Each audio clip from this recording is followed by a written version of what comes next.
All right, since we are in the middle of Wrestling Shirt a Day in May, I thought I would share a story about one of my favorite shirt designs, which actually got banned before it ever ended up on a shirt. And it's also a bit of an origin story for the foundation. So we're going to go back to early 2021.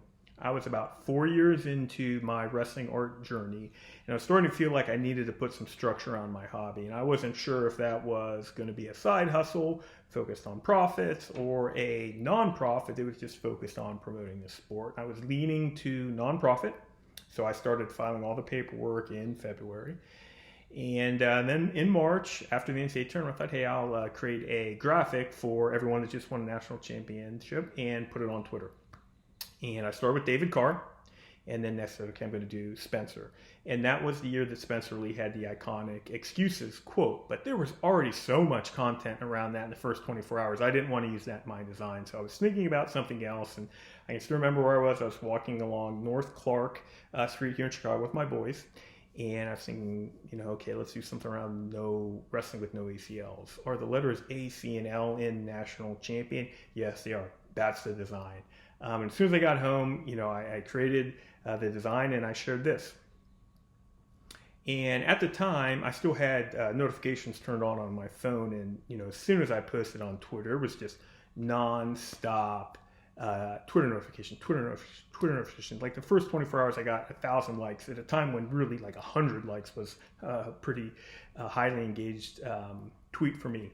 And then like the next I get a notification, Spencer Lee has retweeted this. And then it was just nonstop Twitter notifications again.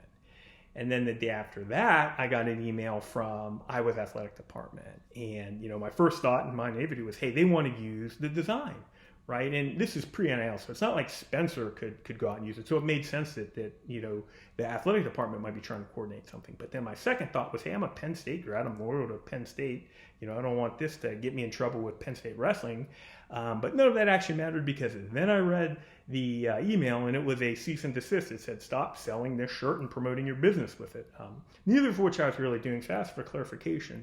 But while I was waiting on the response, I was getting a lot of DMs that were like, oh, I cannot believe you're getting rich off of this when this poor athlete's getting nothing, which again, this is pre-NIL, so things have changed a little bit. But I just couldn't believe that everyone thought that, I was generating all this money off of this graphic that I posted. But for me at that time, it really galvanized that, yes, the foundation's the right way for me to go because I'm really just out there to, promote the sport and help athletes generate money. So, shortly after that, I launched a website. I really went all in on the foundation, and here we are 4 years later, and we continue to grow. So, I'm actually very appreciative about that cease and desist. Although I always get a little bummed this time of year during Wrestling Shirt a Day in May that shirt doesn't exist. But anyway, just wanted to share it, and thanks for everyone who's participating in Wrestling Shirt a Day in May this year. Thank you.